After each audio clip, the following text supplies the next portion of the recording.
I've got a confession to make.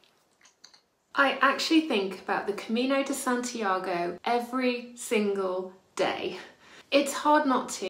Those 40 days on the Camino were some of the most transformative of my life.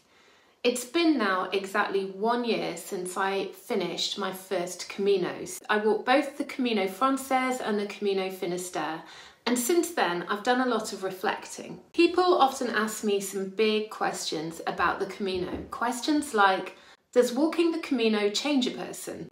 And the answer might surprise you. It's not always what people expect. And if it does change you, how does it change you?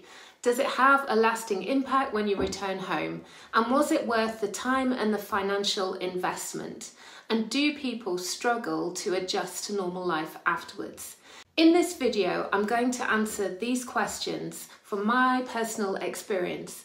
But before we dive in, let me tell you, there's one story in particular that still gives me chills in a good way, and I'll share it later. I have to say, though, that everything in this video is just my experience. But if anything resonates with you, or if you have had different experiences, I'd actually really love to hear about it. So let's try and make this a little bit more of a conversation. And if you share your comments below as the video progresses, we can all learn from each other. This week, it's actually 1 year exactly since I finished my 40-day Camino journey. It's also a week since I released the full documentary of my walk. As I've been editing that video, as a side note, it did take me a really long time to make that video, hence it being a year later. But since I've released that video and since I've been editing it, I have been reliving that entire experience again. I'll share a link to the full journey at the end of this video if you're curious to find out more. But for now, let's get into these questions. Question 1. Does walking the Camino change a person? And if yes, how? Well, the answer might not be exactly what you would expect, but short answer, absolutely. The Camino changes you, but putting those changes into words, for me, is really, really tough, and I'm sure I'm not the only one. It's just one of those experiences that unless you've actually lived it, it's really hard to fully explain. Walking the Camino is freeing in so many ways, and you're literally carrying your life on your back, but with only the essentials. And for me, that was for 40 days. So for 40 days, I had 2 or 3 pairs of socks. I had a couple of t-shirts, a rain jacket, sleeping bag, and a few other essential items. But when I came home, I looked around and I just realized how much unnecessary stuff I have accumulated over the years. And it's hit me. I actually don't need most of it. I kind of feel happier with less. The Camino has taught me to appreciate simplicity. But while it's changed me, it hasn't actually stopped my procrastination, and I still do have a lot of decluttering to do in my home. But I've made a start, and in the meantime, I've also been trying to declutter my brain. On the Camino, the only big choices I had each day were, where am I walking and where will I stay? And since coming home, I realised that the multiple decisions that we make every single day can actually increase my stress levels. So I've taken some inspiration from Steve Jobs, and I've tried to reduce my clothing down to like a capsule wardrobe, so it's just so much easier with making decisions on what to wear every day, and that in itself has reduced my stress slightly. And then to add to that, I've also tried making planning things like meals much more simplistic. So for me, fewer decisions in a day is really freeing, and it actually reduces stress. And more than that, I've learned to worry less about what other people think about me. On the Camino, no one cares what you're wearing and how crazy your hair has become. It's just so much deeper than that. And it's about the journey, and it's about the people that you meet along the way. And that's a lesson that does stay with you. And I'm applying that to my everyday life now. So this neatly links with question 2. Does the Camino have a lasting link when you return home? And I would say yes. Without a doubt it does. The way it impacts you may though be in ways that are unexpected. I found that the changes it brought to my daily routines were more profound than I had ever really anticipated. First, there's the mental rest aspect of walking in nature every day. Of course, I was walking long distances every day, which is physically tiring, but the Camino was restful in a different way.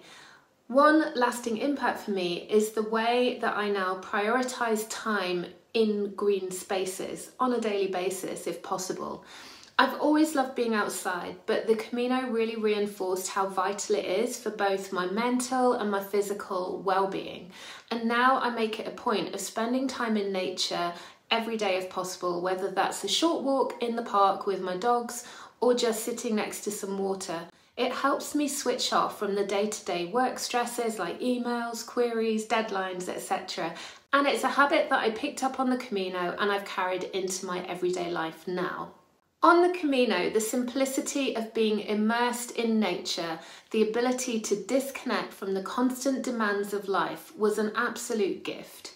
And now that's why I intentionally take breaks in both my daily and my weekly routine, and I make time just to be and for a walk in nature. And this is something I didn't always intentionally do before, but I have to say that making these small changes have been so important for reducing my daily stress and improving my well-being.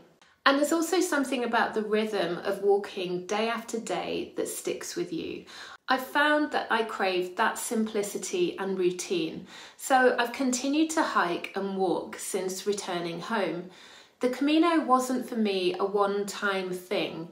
It's actually opened the door to a lifelong love, well, what's left of my life, but it's opened the door to the rest of my life love for hiking and walking. And speaking of lifelong connections, on the Camino, I made some really special connections and experienced some really special moments. And these moments and connections that are formed along the way stay with you after the Camino ends. And as I promised earlier, I'm going to share more about this at the end of the video. So question 3, was it worth the time and financial investment? And again, absolutely yes. That was the short answer. But for me, it did involve some challenges and some sacrifices, and I'm sure it would for most people to a greater or lesser extent. But trust me, it's all part of what makes the journey so rewarding. So for example, one way that I tried to save up for the Camino, or I put money aside for the Camino, was using roundups on my daily spending for a prolonged period actually.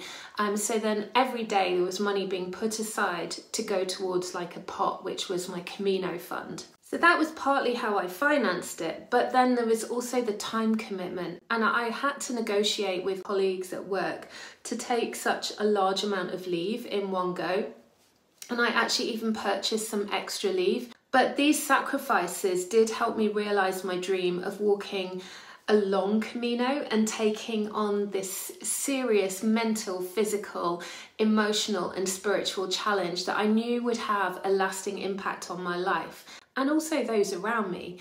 And the Camino is a significant financial and time investment, but the return is immeasurable. When you think about the personal growth, the new perspectives, the friendships and the lessons that you learn along the way, I personally think that it is worth every single euro and every single step.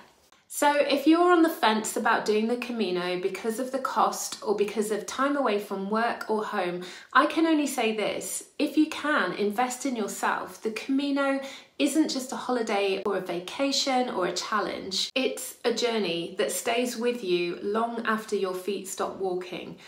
It's not about the money, it's about the experiences, the new perspectives on life that you gain and the changes that you can't put a price on. So if 40 days is going to be totally impossible for you, you could always pick a shorter Camino route or start closer to Santiago on the Camino Frances or Portuguese and walk for just 1 week or 2 weeks instead. I think you would still get so much value from it. Okay, question 4. Do people struggle to adjust when they return home? And how can they apply what they learned on the Camino? So this is a big one, and let me tell you, adjusting wasn't actually that easy for me. There were some unexpected struggles that I faced, like feeling disconnected from the routine of daily life and struggling to maintain the simplicity that I had experienced on the Camino. Not to mention that it actually took about 6 weeks for my feet to stop hurting. I don't know if that's just me, and I don't know if that's because I've got a 50-year-old body that was complaining about what I put it through. But yes, adjusting to normal life after the Camino can be quite a challenge. And after walking for weeks, living simply, being surrounded by people who are on the same journey as you, coming home to the routines, the chaos, the demands of everyday life, it kind of just feels off. It's like you have rewired, but the world around you hasn't. So yes, people do struggle. And I know that I did to some extent, and I still, actually, even now, to some extent, still do. But here's the key. You have to intentionally bring the Camino home with you. So for me, that means creating the space, the reflection and simplicity in my daily life. It means being mindful of what's really, really important and spending time outdoors, letting go of some material things, holding on to my faith, intentionally spending quality time with special people in my life, and carving out moments of rest. You can't recreate the Camino exactly, but you can carry its lessons with you. And if you've just finished the Camino and you're struggling, know this, it's normal. Give yourself some time to reflect, to integrate those lessons, and be patient. The Camino doesn't end when you reach Santiago or when you reach Finisterre. The real journey is how you apply what you've learned to your life back home. And before I go, I want to share a memorable and special moment from my Camino. A friend I met on the very first day of the journey while walking up through the Pyrenees walked out to meet me and the other friends I was walking into Santiago with as we entered the city.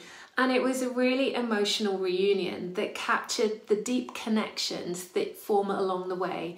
And these are friendships that stay with you long after the Camino ends. So these moments just remind me that the Camino isn't just about walking, it's also about the people, and it's about the special bonds that you make along the trail. If you've walked the Camino, what was your experience like? Did it change you? Have you applied these lessons to your life? Please do share your thoughts in the comments and let's keep this conversation going. And if you haven't seen it yet, here is the full documentary that I made about my Camino journey.